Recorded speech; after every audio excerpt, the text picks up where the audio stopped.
What disturbs our peace? We are all looking for joy, there's no doubt. As I normally say, I never met anybody who said, my goal is to be unhappy. So we assume that everybody wants it and hasn't got it. And what's disturbing our happiness is a fundamental issue when it comes to the teachings of the Upanishads. When it comes to Buddhism, described as pain, the opposite of which would be something like happiness, pain-free existence. And so even the early philosophies would be aimed at this. In the Upanishads, this na sochati phrase is often used, without grief. And when we see how the Bhagavad Gita is constructed, we say it is all around pain, and not only pain, but a huge disturbance of the mental field, where Arjun is in deep depression to the point of nervous breakdown with symptoms of shaking, weeping, confusion, all of this. What we might say is normal life. But what we call normal life has been put into a beautiful context in many of the Upanishads, but specifically the Mandukya Upanishad will talk about not just one life where we have a passport identity and we have to interact and react to other people, are forced, as it were, into an abrasive situation or a confronting situation or a withdrawing situation or a state of confusion where we don't know, a state of indecision. So we have to change our normal approach to life in order to understand things. And if we don't do that, our normal life will impinge when we sit down and meditate. Meditation doesn't begin with sitting. Meditation begins with self-control. Meditation, what do we mean by self-control? By self-control, we mean we have to be very, very observant of all the different stages of all the different phases in which the mind finds itself, so to speak. And this is where we have to study and repeatedly bring up the subject of these three gunas, these three binding elements that actually, in an interwoven way, constitute our entire experience, the entire cosmos, whether it's in the realm of physics, whether it's in the realm of psychology, whatever it is. These three factors are interplaying, and both usefully and against us. For example, if you don't have the element of rajas, you'll sit down and do nothing. A certain amount of rajas has to be used. I always remember a yoga teacher. When I say yoga teacher, somebody doing hatha yoga asanas. And he's saying, yes, put some rajas into this. Very useful. Otherwise, we'll all be doing asanas as shavasana, corpse posture, and that'll be good enough. Do you do yoga? Yes. I enjoy the shavasana, corpse posture, most of all. And then what happens if you adopt that? You go into tamas.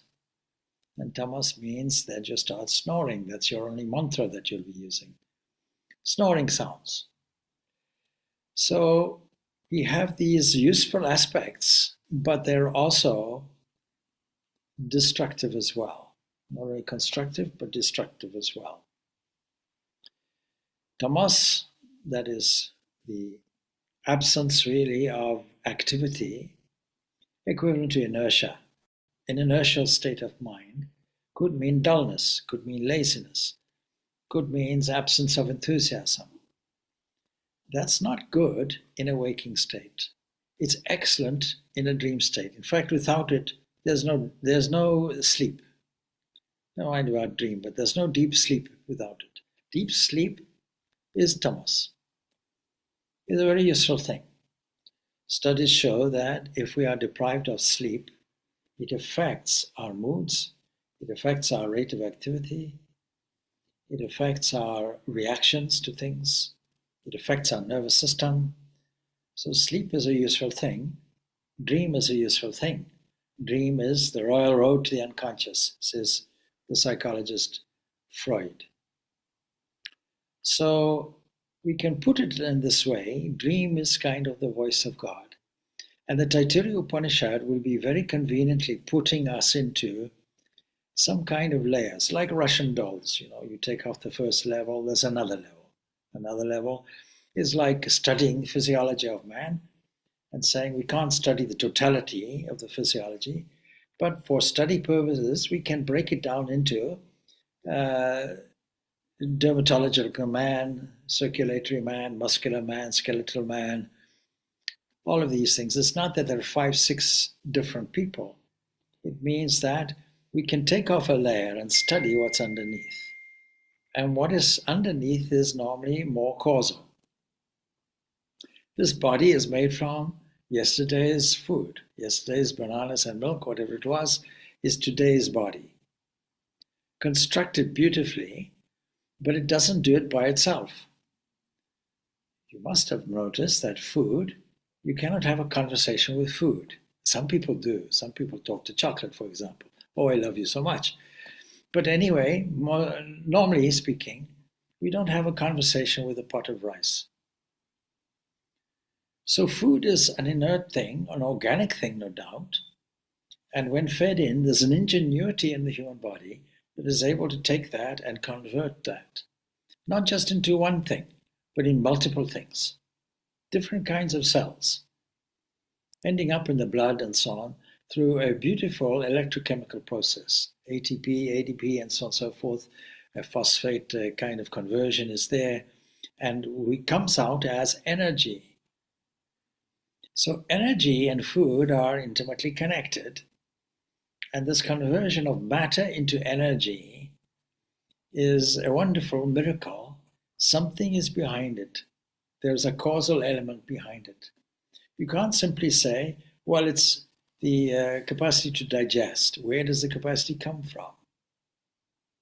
And so we are told, scripturally speaking, I digest the 4 kinds of food.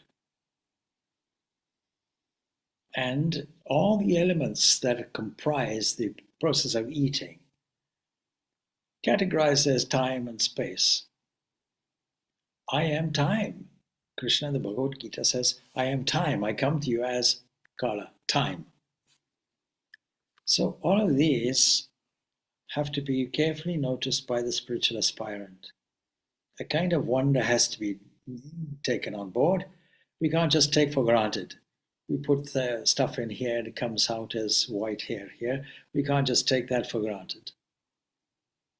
So what is that Vaishvanara, that digestive capacity? Is the Lord himself. What is the pumping of the heart? The Lord himself.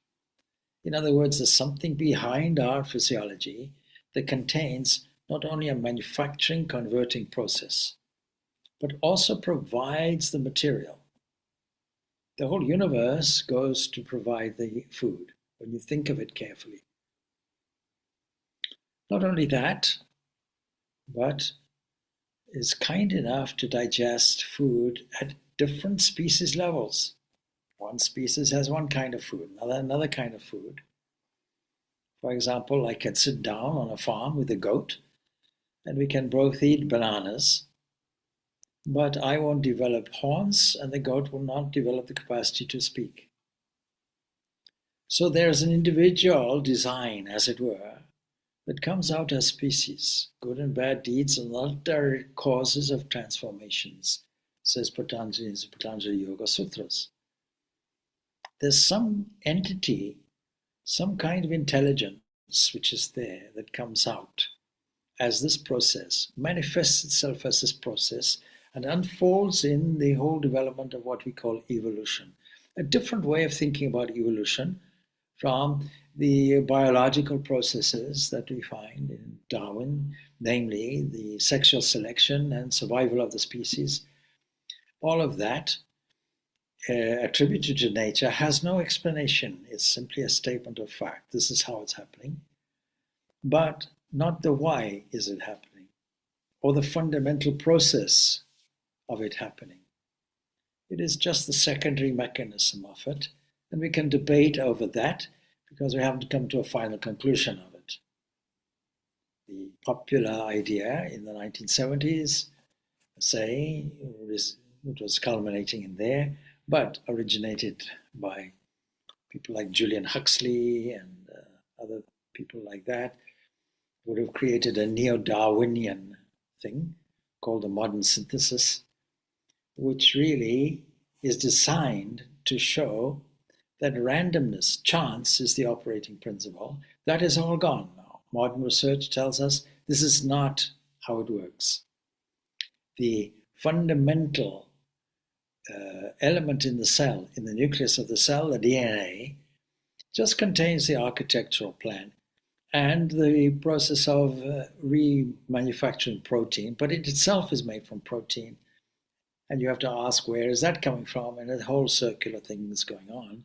It's the whole cell that contributes toward the adjustments, the repairs, the ongoing survivalist instinct within even one single cell. So we have to revise all our thinking of that, but the ancient yogis had a different idea. They said, you see, it's like a body of water, and what's stopping this water from surging forward? There are obstacles. You can imagine like a dam. In Zimbabwe, we have the big Kariba Dam that holds back water as the largest man-made lake in the world. In order to flood this valley, they had an operation in the 1950s called Operation Noah, where they rescued many, many different kinds of animals who were at risk of drowning. Huge, massive operation.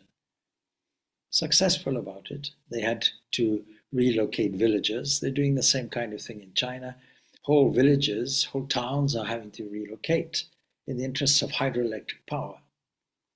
Now, what's holding that huge, huge body of water is a wall, carefully constructed, curved so nicely that the pressure of the water, the body of the water behind it, will not break through.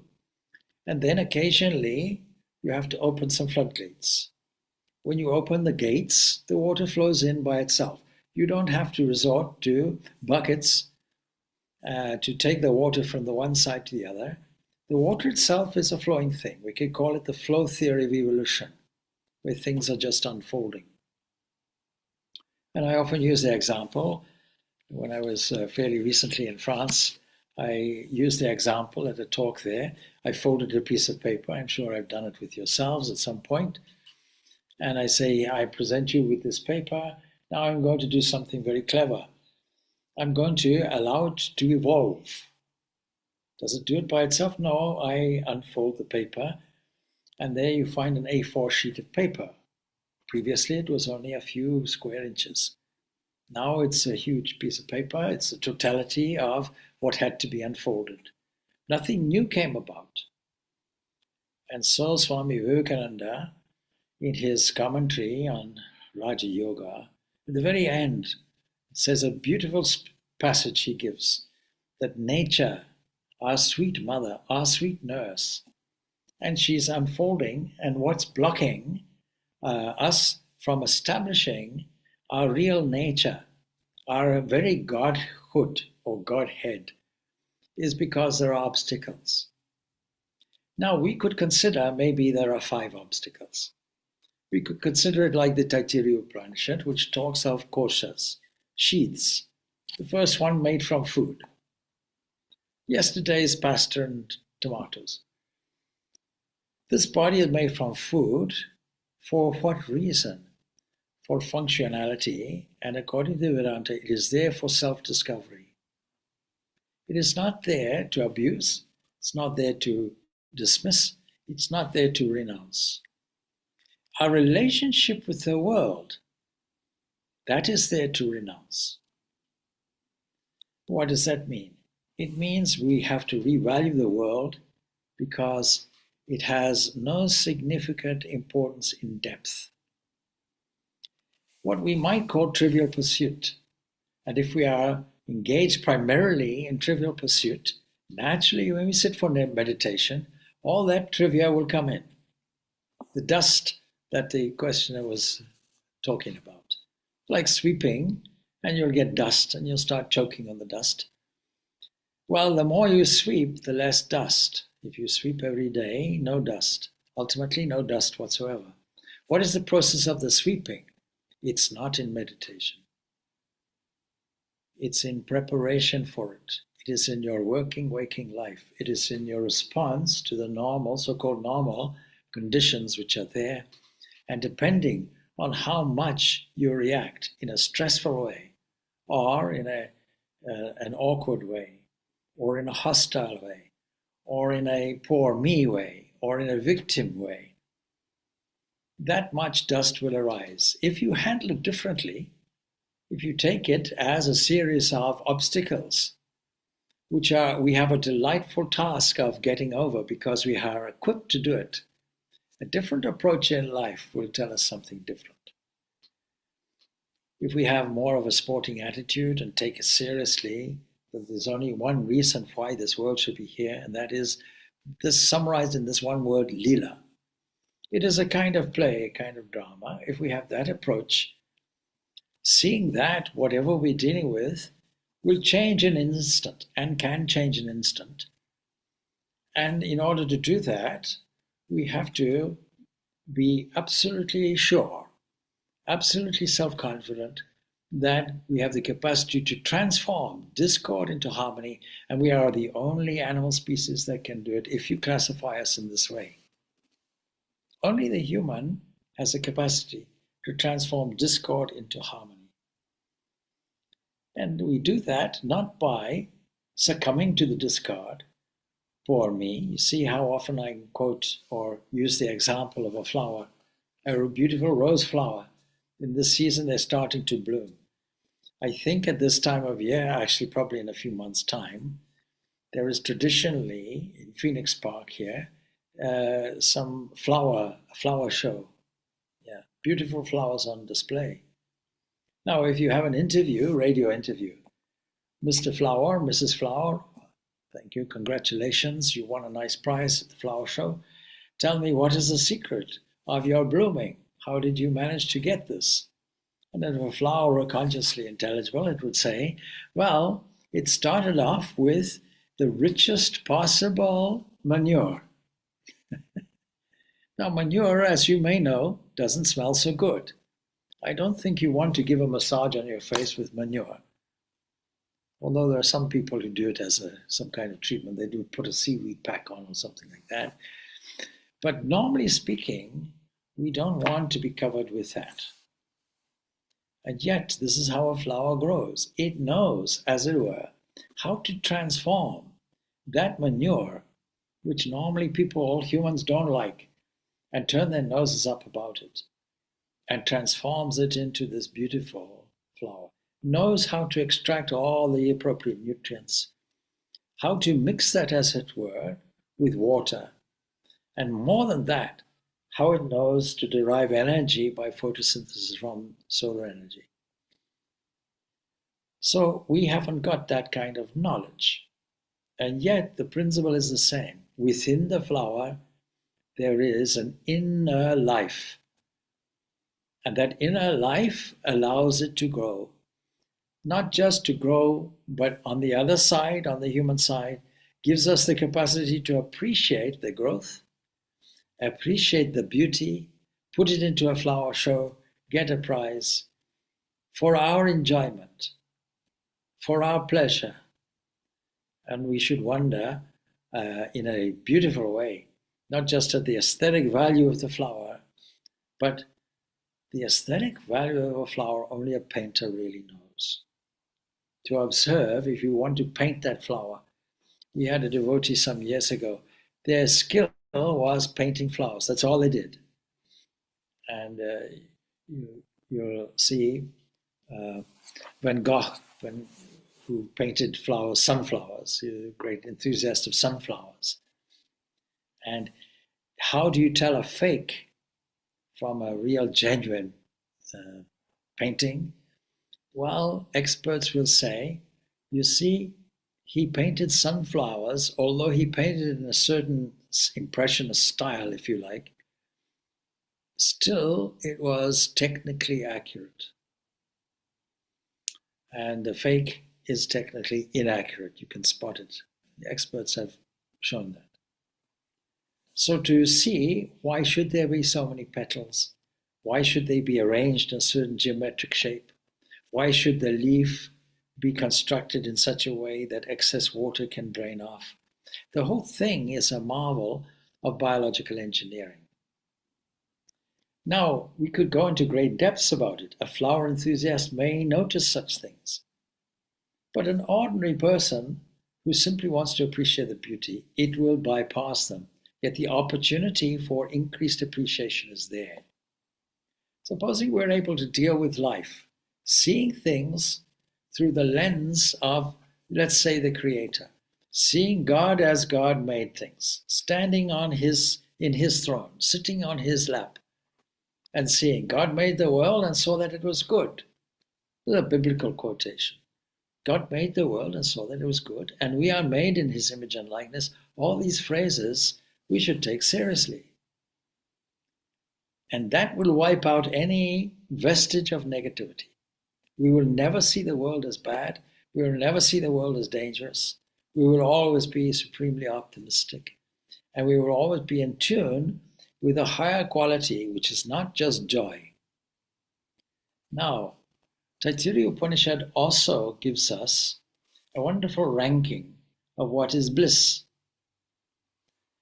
And it starts off with, imagine a youth, well-born, wealthy, talented, intelligent, and so on and so forth.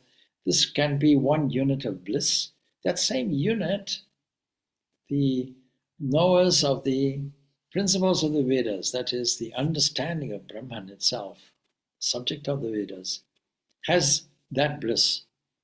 Then it goes through an increase, going to Gandharvas and so on, various kinds of beings, and each one, the knowers of the Vedas, have that bliss. No matter how high you rank the order of bliss, the knower Brahman has a higher bliss. And so we can compare it certainly to a dreamless sleep, where there are no two to disturb our bliss. We had a peaceful sleep, we can say, we can recall, but it's not perpetual, that's the difference. Now, supposing we go through all these koshas, we've been through food. Now we go through energy, there's something that is more subtle, a kind of morphological body, what some people term as a morphological body. That is, a localized energy from a universal energy. Because there is one matter, only one energy, but that matter has to be as configured into a human body, and energy is configured, let us say, in 5 ways, 5 governing ways. But you can't see it. That's the thing. You can only feel it. It's very subtle. Now, supposing now you go inward and find out what is the causal element for that, and you come across manas, mind. This manomaya kosha is there. What is mind? Mind is the whole range of mental activities, including unconscious activities, including emotions, reactions. And involved in there will be the subtle senses. Subtle senses means as soon as you close your eyes and your ears, something called sleep, then the inner eyes and ears are still there and they play a drama and we call it a dream.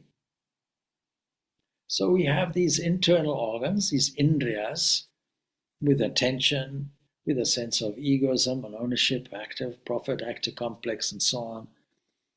And all of that is contained within this manas. It's a little bit like somebody delivering a message at your office. Let's say an office building, big office complex. A courier comes on a motorbike and presents an envelope to the reception. And labeled on it will be for a certain department on the 3rd floor. And so the receptionist signs for it.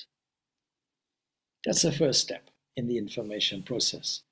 Then it's sent up to the 3rd floor. A director of whatever it is. Director opens it.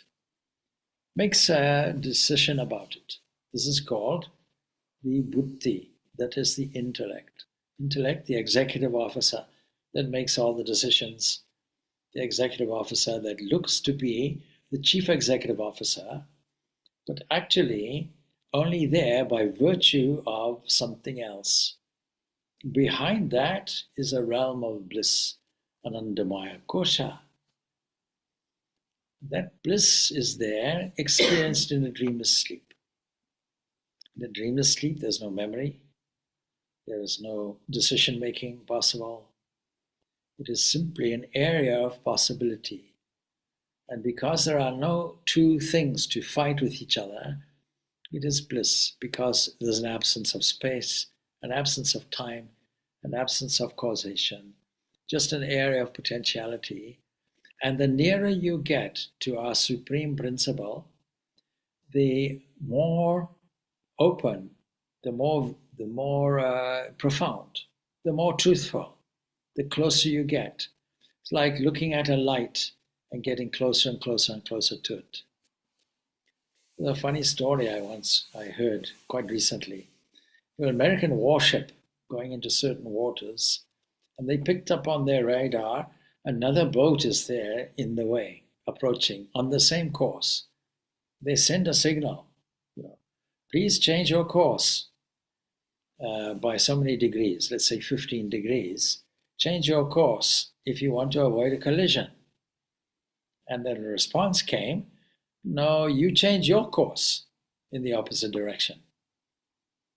And this went on for a few moments, a few interchanges, and still the other ship, so-called, would not budge away from its course. And eventually the American warship sent this message, look, we are an American warship, and we are accompanied by other warships, and there are submarines protecting us and what have you. So if you don't shift your course, we will be obliged to protect our ship. And then the reply came, well, thank you for identifying yourself. We still suggest that you change your course because we cannot change ours. We are a lighthouse. So you see, we have this internal lighthouse, so to speak. And this internal light lights up all the other koshas, gives life and intelligence, as it were, and activity to all the other levels, all the other sheaths. And so the buddhi may look as if it has intelligence of its own, but it is reflected.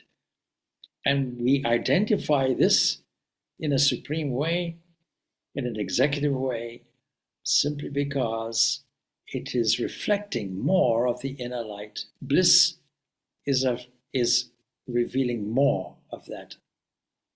And ultimately our fundamental nature is reflecting this. Our fundamental nature is there, and the symptoms or the evidence of it being there is the blissful states. The evidence of it being there is the wish to perpetuate existence, what we call life. The evidence of existence is consciousness that comes out as intelligence. This is described with an apology for describing it at all as a subjective thing, not objective. In answer to your question, can we experience that bliss? Well, we might put it in those terms, but bliss in this context, as part of a three-phase description, even the word description is not appropriate.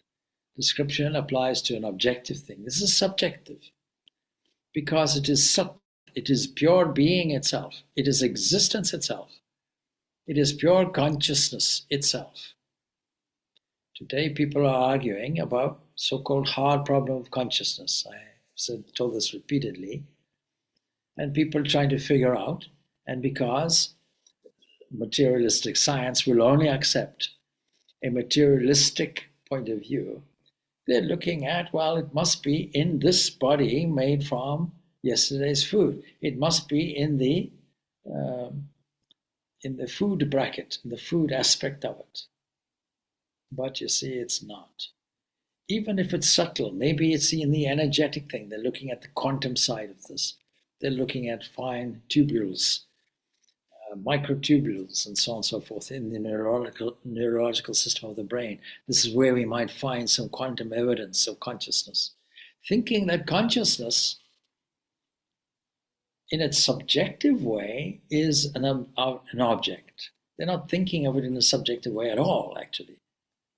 So consciousness is used in two ways, and existence is used in two ways.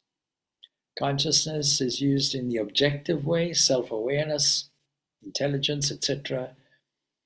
And consciousness is used in the other way in answer to a question, whatever you say, who knows it? Who is the knower of it? And when we come to the fundamental aspect, we see that there is a witness, there was a knower, there is a thinker behind all of this.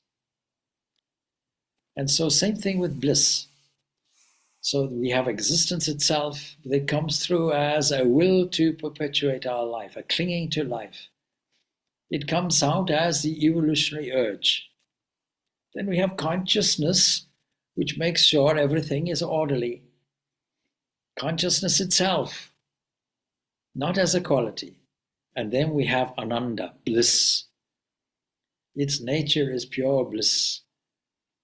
And its nature also in the Taittiriya Upanishad is highlighted as Ananta. That is something that is infinite. So Satyam, Jnanam, Anantam is how it's described. What is this Anantam, Ananda? Ananda, because it's blissful, because it is infinite. That is why it is blissful. But its nature is bliss. And we apologize for any confusion of terms, that there is some kind of area of bliss. Now let's put it in the meditative context. We go through the same internal route in meditation. We go from the outside, increasingly to the inside, and maybe go back again and take the journey from a different direction. But always we're going from the gross, the world, to the imagination of the world. We're going within, beyond the psychic prana. We are using the mind. We are using the power of attention to tune it in to the inner world. And ultimately we get that world of pure being, and instantaneously we get the experience, as it were, of bliss. And the experience is close to the actuality. And the actuality is the actuality itself. That is called Sat Chit Ananda. What we are calling as the Anandamaya Kosha is a reflection of this bliss. That's all. And so we use the two terms for both. In the Upanishads, we have many, many terms for the same thing. And we require a commentator to get us to understand what these things mean. Sometimes Brahman itself is called prana. Sometimes Brahman itself is called other things. We happen to know these three principles, these final conclusions. There is only one existence. We call this Brahman. The Atman in you is not something internal and separate. It is one with this universal principle. And this whole world is mithya, that is, apparitional, full of change, full of comings and goings, subject to conditions, parameters of spatial parameters, temporal parameters, and causation parameters, and functional parameters, these four things. So we can't ignore the kriya side of it, that is function. There are different functions going on. That's if it wasn't for different functions, we would miss something very important. In manifestation, it comes out as this. So these are these restraining things. Let's come back to our example of a vast body of water that is constrained by a dam wall. By opening the floodgates one by one, the water flows in by itself. And so we can understand that the body of water, which is, let us call it, its manifesting potential, let us call it grace. This grace is always there, but spiritual life is to remove all obstacles. That is why in Hinduism, Ganesha is worshipped first, the removal of obstacles. So in meditation, what are our obstacles? Our obstacles are our BS, our behavioral self, our passport self that says, I'll handle everything independently and allow an influx of trivia to enter and for me to react to it. Naturally, when we sit down for meditation, all of this will flood in. And so we have to begin our preparation for meditation by acquiring peace of mind in this world, acquiring self-control in this world. Self-control meaning being able to evaluate whether sattva, rajas, or tamas is ruling at any given moment. And when we see rajas and tamas there, friends of our past, we say, thank you very much. Thank you for alerting with me, your presence to me. And you can stay for a while, but please go, because I have a new friend coming under the category of sattva, of truth and beauty, goodness, love, and harmony. Put that in 1, 2, 3, 4, 5, 6, 7, 8, 9, like that, until our mind becomes saturated. We have no direct access to the unconscious mind. We only have it through the conscious mind. It is this conscious effort that is called self-control. So that when we sit down for meditation, with all the necessary preparatory things, such as the right place, such as the right mood, such as maybe a little ritual, lighting a lamp, lighting some incense stick, placing some flowers there. Swami Vivekananda, in his first steps in meditation, in his Raja Yoga, gives us many useful informations about what we should do as first steps in meditation. But generally speaking, most people want to dive to the end. They want to say, please give me samadhi. Don't worry about the rest. I just want the samadhi. And there are 2 rules in meditation. No first person singular. Therefore, the language of trying is not there. Secondly, no future tense. Therefore, the language of trying is not there. No future tense, no first person singular. Take that all away. You wouldn't use it if you were viewing a beautiful scene. People in the summer spend a fortune going to a natural, beautiful spot. Some may not. Some may dive into the trivial pursuit like Disneyland or something, that's okay. But otherwise, many people decide, let's go to the mountain, let's go to the sea, let's go and relieve ourselves from the burdens of the waking state, not realizing that in whatever state, whether it's work, whether it's worship, whether it's walking, whether it's talking, whether it's studying, any of these activities really, unless they are directed toward this divine presence, will be traps. There will be binding traps. They will be full of the deleterious side of these gunas. And so we have to progressively learn to tune our attention into the glory of the divine, continuously, no holiday for it, as a sporting exercise in spiritual life. That's the way we remove the obstacles. Swami, I've got a question. I don't know why I'm thinking of this, but why do we close the shrine in the evening? You know, there are the curtains and it gets closed, and then in the morning it is open for worship. Yes. You see, the idea of worship, that aspect of devotional life, if you will, temple worship or shrine worship, we take the presence as a living presence. In the Catholic Church, you do the same thing. I've been instituted here, there's a lamp that burns, just like in the Jewish synagogues and the Catholic churches. Because what I'm indicating is there is a presence. I think I'm the only shrine in the affiliated branches of the Ramakrishna Mission that is doing it. but it's because it's in a Catholic church, Catholic country, and the meaning of this is the living presence is here. Now, if the living presence is here, and we take the picture or statue, whatever it is, as not just a picture like a photograph, but in installing it, a living presence. What do I mean by that? Well, these pictures that we have in our shrine, I managed to get from donors in London. I happened to be in London and doing the Kali Puja, or maybe it was some other event, and some devotees said, we have some pictures for your new center. We have 4 pictures. The Holy Trio, that is Ramakrishna, Holy Mother, Vivekananda, and Sister Nivedita. Beautiful. The only thing is, I only have a small travel bag, but I'll come in December by car, by ferry. I'll drive down. I'll give some talks. I'll take the pictures back with me, and some books also they wanted me to take.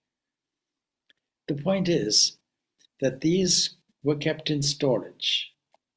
And then I designed the shrine, and the Northern Ireland devotees built the shrine according to my specifications. They brought it down, they assembled it.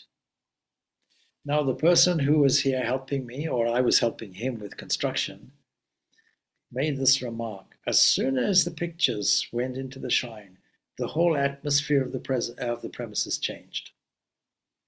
Because it was like putting the living presence of the divine here. And so, if that is the case, then in temples, at least, there is a separate room kept in Hindu temples, separate room kept for the deity, so that that's the deity's bedroom. In other words, a temple is not there for civic functions. A church is there for civic functions as well as worship. But the idea is it is the palace of the divine monarch. That much attention and honor you give to an earthly king, at least that much you give to the monarch of the entire universe.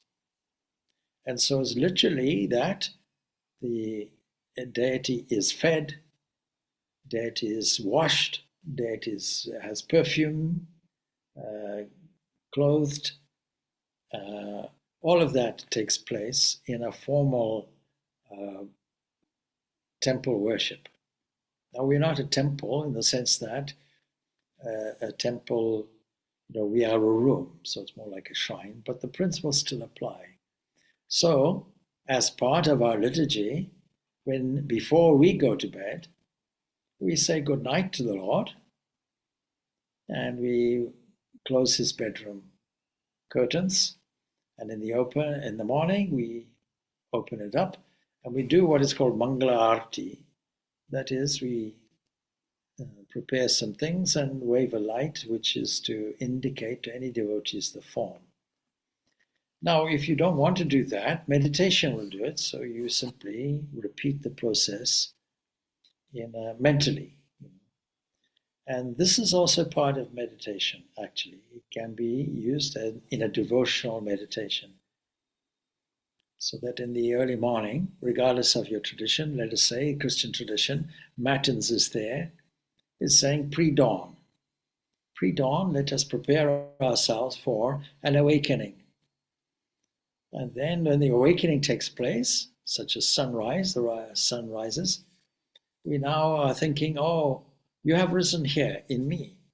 Now I can shower you with praise. This is called lauds in the Christian liturgical tradition.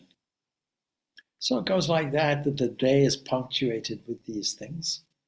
And then finally, what is called Compline, which is where the deity is put to bed nicely. Thank you. Thank you for the day. And now thank you in advance for allowing me a good sleep. And hey, we'll see you in the morning. That's the idea. You can So does that mean we should do it at home as well? Not necessarily, because it depends what suits you, all right? But a certain amount of ritual may be necessary in meditation. The emphasis is meditation. So those who can't meditate will have a mandir and will require ritual. Some may require, some may not. But what is ritual? Lighting a lamp. Lighting a lamp is a kind of ritual. Lighting an incense is a kind of ritual. Offering some flowers is a kind of ritual. If you ask Krishna, what should we do in terms of worship? Yeah, offer a leaf, a flower, some water. That's it. Very simple. But it has to be done with sincerity. Ritualism for ritualism's sake has no value and, in fact, leads to superstition. So whatever you do it with deep feeling, as an attitude of self-surrender and love. That's how it should be done. Thank you, Swamiji. And you develop your own because you're special. So, well, I'll finish off then. If there are no other questions, maybe there are some other questions now. We have a few minutes to go.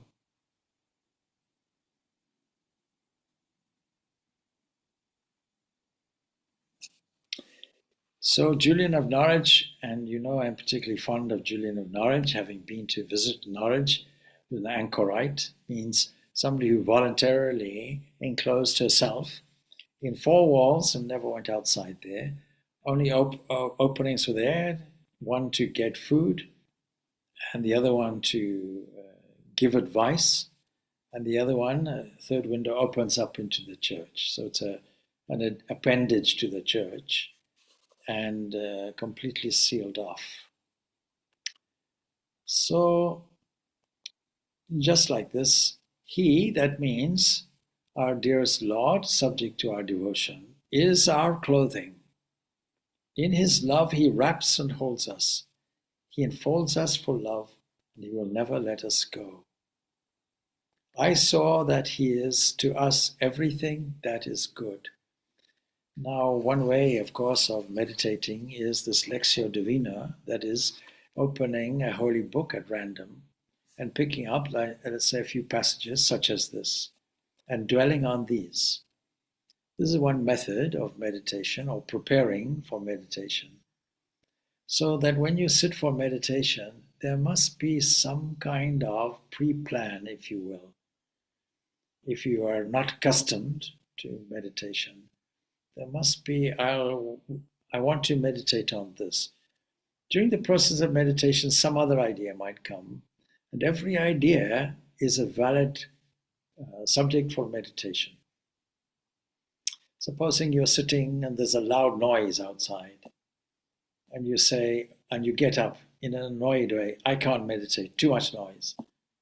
I hope that they will have moved on, the roadworks will have moved on tomorrow, without understanding that the whole process of sound being delivered to the ear, interpreted by the mind and the neurological processes in between, is a wonderful marvel of cosmic engineering.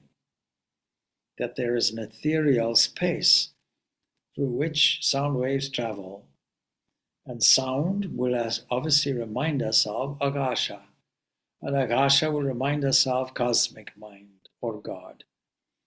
And God's first sound is Om. See the process of thinking. You can take anything and bring it back to its origin. You can take the human body and understand it's not just, a material thing. It is, the external part is made from organic material. And the wonder of digestion allows it. And what is digestion? It is making use of energy. Where is this energy coming from? This energy is coming from, there's a universal energy nicely located in a kind of whirlpool called I. And then where is that coming from? It's coming from a mind. It's coming from a cosmic mind. It's coming from elements, and these elements will be all issued from a cosmic mind. And there's that cosmic mind coming from, well, we don't really have to go further than that, because that's God. Well, We close off. Om Shanti, Shanti, Shanti. Peace, peace, peace be unto all. Thanks.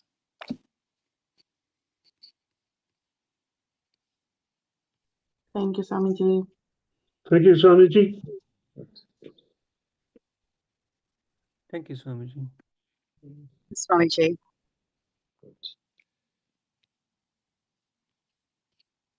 Thank you, Swamiji. Om